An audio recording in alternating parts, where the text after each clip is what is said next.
கிறிஸ்துவில் பிரியமான சகோதர சகோதரிகளே, எது ஒரு மனிதனை அழிக்கும்? எது ஒரு மனிதனுடைய வாழ்வையும் அவனுடைய எதிர்காலத்தையும் முற்றிலும் அழித்துவிடும் என்று சிந்திக்கின்ற பொழுது,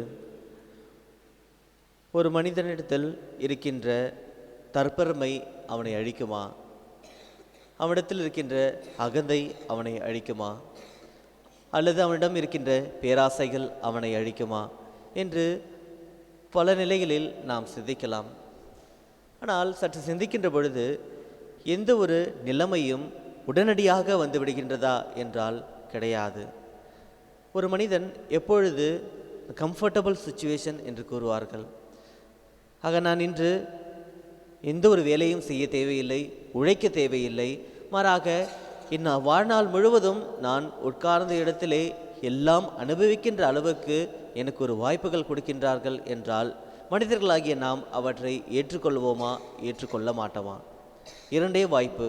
ஒன்று, அனுதினமும் நீங்கள் உழைத்து வாழ வேண்டும், உழைத்து எல்லாவற்றையும் பெற்றுக்கொள்ள வேண்டும். அல்லது இருந்த இடத்திலேயே எல்லாம் நீங்கள் ஆசைப்படுகின்ற எல்லாமே பெற்றுக்கொள்ளலாம் என்று இரண்டு வாய்ப்புகள் கொடுக்கின்றார்கள் என்றால் அதிகமாக இருக்கின்ற மனிதராகிய நாம் எதை தேர்ந்து கொள்வோம் என்றால் இரண்டாவதாக, அமர்ந்த இடத்திலேயே எல்லாவற்றையும் பெற்றுக்கொள்கின்ற ஒரு வாய்ப்பை தான் நாம் அடைந்து கொள்வோம். ஏனென்றால் எதற்காக நான் உழைக்க வேண்டும்? எல்லாவற்றையும் நாம் எளிமையாக கிடைக்கின்ற பொழுது. ஆக இந்த நிலைமை என்பது எப்பொழுது ஒரு மனிதன் அடைகின்றானோ அப்பொழுதுதான் அந்த நிலையில் மனிதனாக இருக்கின்ற தன்னிடத்தில் எல்லா தீமைகளும் வளர்கின்றது, தீமைகளும் அவன் அடைகின்றான், எல்லா சூழ்நிலையும் தம்மை அழித்து கொள்கின்றான்.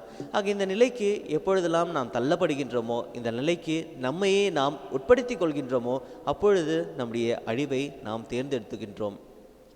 இன்றைய முதல் வாசகத்திலே தாவீதினுடைய வாழ்க்கையிலும் நாம் இவற்றை தான் பார்க்கின்றோம். தாவீது எப்படிப்பட்ட ஒரு மனிதனாக இருந்தார்?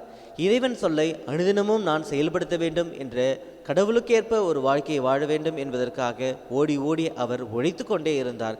ஆனால் எப்பொழுது இவருடைய ஆற்றல் இல்லாத அளவுக்கு கடவுள் அவருக்கு தம்முடைய கிருபையும் அவருடைய வல்லமையும் அதிகமாக பொழிய ஆரம்பித்தாரோ, இந்த மனிதனானவன் தம்முடைய உழைப்பை நிறுத்த ஆரம்பிக்கின்றான். ஆக கடவுள் என்பவர் என்னோடு இருக்கின்றார், நான் சென்றாலும் செல்லவில்லை என்றாலும் நான் வெற்றி பெறுவேன், நாட்டை கைப்பற்றுவேன் என்ற ஒரு கம்ஃபர்டபுள் சுச்சுவேஷனுக்கு இந்த மனிதனானவன் வருகின்றார். ஆக போர்க்களத்திற்கு செல்ல வேண்டுமா என்றால் தேவையில்லை. அந்த மனிதன் தம்முடைய அரண்மனையிலேயே இருக்கின்றார். அவ்வாறு இருக்கின்ற பொழுது அவரிடத்தில் இருக்கின்ற தீமைகள் வளர்கின்றன. தீமையின் மூலமாக இந்த மனிதன் பாவம் செய்கின்றான், கடவுளுக்கு எதிராக பாவம் செய்கின்றான். நேற்று தினத்திலே நாம் வாசிக்கின்ற பொழுது தாவீதானவர் எந்த அளவுக்கு ஒரு தாழ்ச்சியின் மறுஉருவமாக கடவுளிடம் வேண்டுகின்றார் என்பதை நேற்று முதல் வாசகத்திலே நாம் பார்க்கின்றோம். அந்த அளவுக்கு இந்த மனிதன் முற்றிலும் மாறப்பட்ட ஒரு மனிதனாக இன்று பாவம் செய்கின்றார். பாவம் மட்டும் செய்தாரா? அந்த பாவத்திற்கு மன்னிப்பை தேடவில்லை, மாறாக அவற்றை மறைக்க வேண்டும் என்பதற்காக கொலையும் செய்கின்றார். ஆக ஒரு பாவம் மற்றொரு பாவமாக வளர்ந்து கொண்டே செல்கின்றது. இதை இவர் உணர்கின்றாரா என்றால் கிடையாது. அவை சரி என்று நினைக்கின்றார். இதை தான் இன்றைய உலகத்தில் வாழ்கின்ற நாமும் இந்த ஒரு சூழ்நிலையில் தான் நாம் வாழ்கின்றோம். தவறு என்பது என்ன என்று கேட்கக்கூடிய அளவுக்கு எதுவுமே தவறில்லை என்ற ஒரு நிலையில் நாம் வாழ்ந்து கொண்டிருக்கின்றோம். ஏனென்றால் நாம் ஒவ்வொருவருமே இந்த கம்ஃபர்டபுளான ஒரு சுச்சுவேஷனில் இருக்கின்றோம். ஆக எதுவுமே தவறில்லை, எல்லாம் சரி என்ற நிலையில் வாழ்கின்றோம். ஆனால் நத்தானியேல் எப்பொழுது அவரிடம் வந்து நீ செய்தது தவறு, கடவுள் உன்னை எவ்வாறு சவுலை போல கைவிட்டாரோ உன்னையும் கைவிடப் போகின்றார் என்கின்ற பொழுது இந்த மனிதத்தில் இருக்கின்ற ஆன்மீகம் நினைவுக்கு வருகின்றது. கடவுள் என்பவர் நினைவுக்கு வருகின்றார். உடனடியாக தம் வாழ்க்கையை மாற்றிக்கொண்டு தம்மிடம் இருக்கின்ற நிலையை, அகந்தையை, தற்பெருமை இருக்கின்ற நிலையிலிருந்து தம்மை முழுமையாக இழந்த மனிதனாக இறைவனுக்கு முன்பாக செல்கின்றார். பாவ மன்னிப்பை பெறுகின்றார். முற்றிலும் மாறப்பட்ட ஒரு மனிதனாக வாழ்கின்றார். இதை தான் இன்றைய நற்செய்தியிலுமே இயேசு கிறிஸ்து கூறுகின்றார். ஆக இறையரசு என்பது எப்படிப்பட்டதாக இருக்க போகின்றது? இந்த விதையை போல. ஆக ஒரு விதைப்பவர் விதைக்கின்றார் என்றார், அவர் அறிந்து இந்த விதை வளர்கின்றதா என்றால் கிடையாது.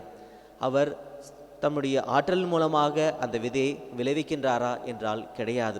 அந்த விதையினுடைய ஆற்றல் நாளடைவில் வளர்கின்றது. அது சிறிது சிறிதாக தளிர் விடுகின்றது, கதிர் விடுகின்றது. அதன் பின் அந்த கதிர் நிறைய தானியம் என்று முழுமையான ஒரு நிலையை அடைகின்றது. ஆக இவ்வாறாக கடவுளானுடைய செயல்களும் நம்மிடத்தில் இருக்கின்ற கடவுளும் இறைவார்த்தை என்பதும் தானாக அவை வளரும். ஆனால் அதற்கு நாம் என்ன செய்ய வேண்டும் என்றால் அவற்றிற்கு நம்மை கையளிக்க வேண்டும். மேலும் அவை வளருவதற்காக நாள்தோறும் நாம் அவற்றை செயல்பட நம்மையே நாம் அவற்றிற்கு அர்ப்பணிக்க வேண்டும். இவ்வாறு செய்கின்ற பொழுது இவை வளர்கின்றன.